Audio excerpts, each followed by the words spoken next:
Hello everyone, मैं हूं आप सबका ऋषभ सर। आपका मेरे YouTube channel chemistry solution hub में स्वागत है।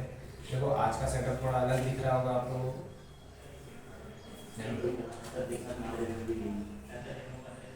आज का सेटअप थोड़ा अलग दिख रहा होगा। आज माइक का भी इस्तेमाल नहीं कर रहा हूँ, जस्ट बिकॉज अभी सेटअप थोड़ा इधर उधर हुआ है, थोड़ा काम चालू है वही। तो इसीलिए आज माइक नहीं यूज़ कर पा रहा हूँ और ना ही बोर्ड वो वाला जो इस्तेमाल करता था।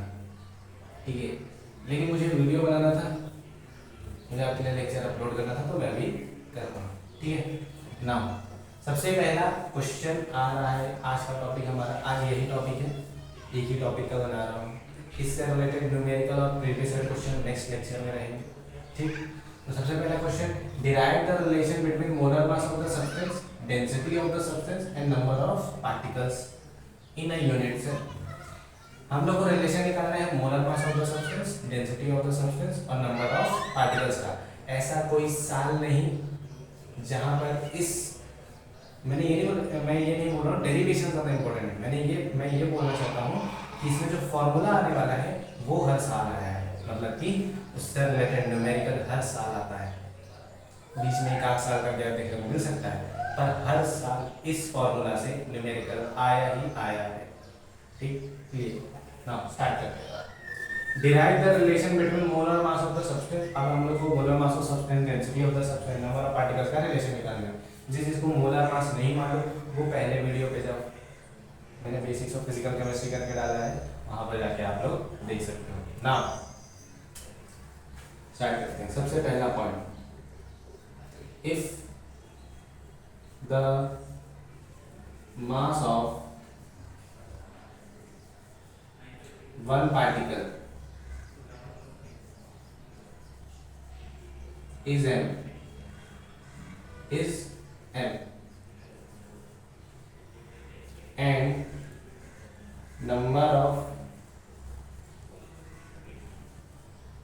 particles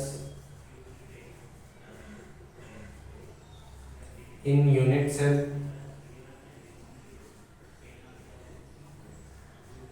is n।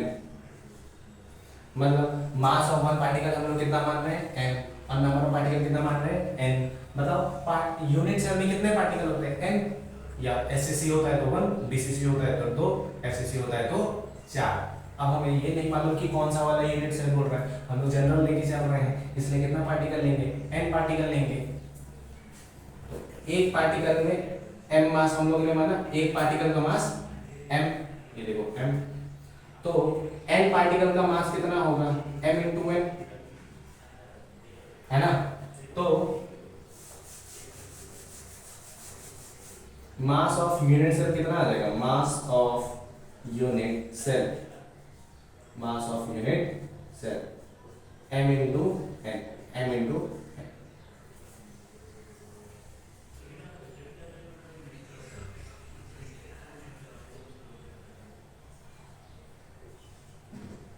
Equation number 1। ठीक, नाउ दूसरा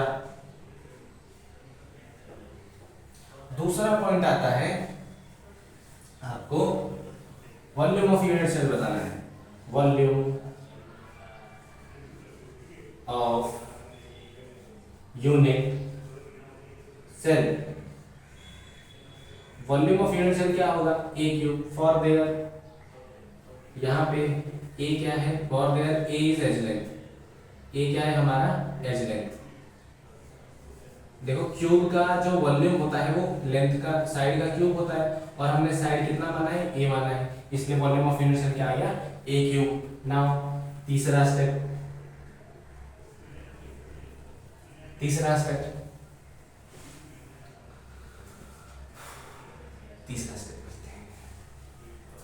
मैंने नंबर ऑफ मोल्स का फॉर्मूला बताया था, वी नो दैट, एक मिनट, ये नीचे वाला हिस्सा आ रहा है, नीचे वाला हिस्सा आ रहा है, yes, we know that number of moles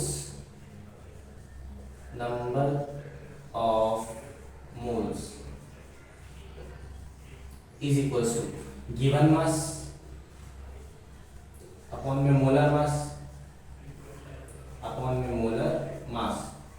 molar mass m मान लेते हैं, कितना मान लेते हैं m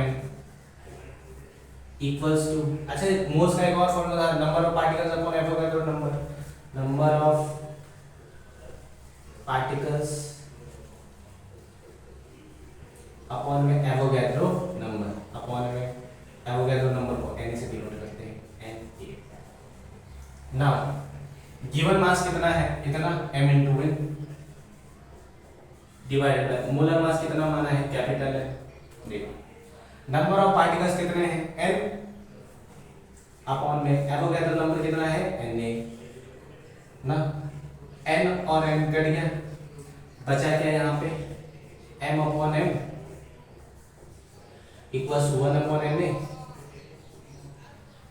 अब देखो ये m इधर डिवाइड में है, उधर जाएगा तो मल्टीप्लाई, तो देखो यहां से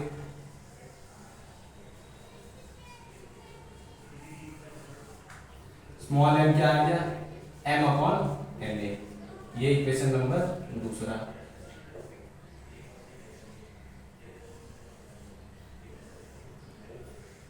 ना नेक्स्ट देखो चौथा step, density rho equals to mass upon volume, mass upon volume. तो यहां से रो इक्वल्स टू मास कितना है हमारा m इंटू n, ये इक्वेशन 1 देख लो, और वॉल्यूम कितना है a का क्यूब, वॉल्यूम कितना है a का क्यूब।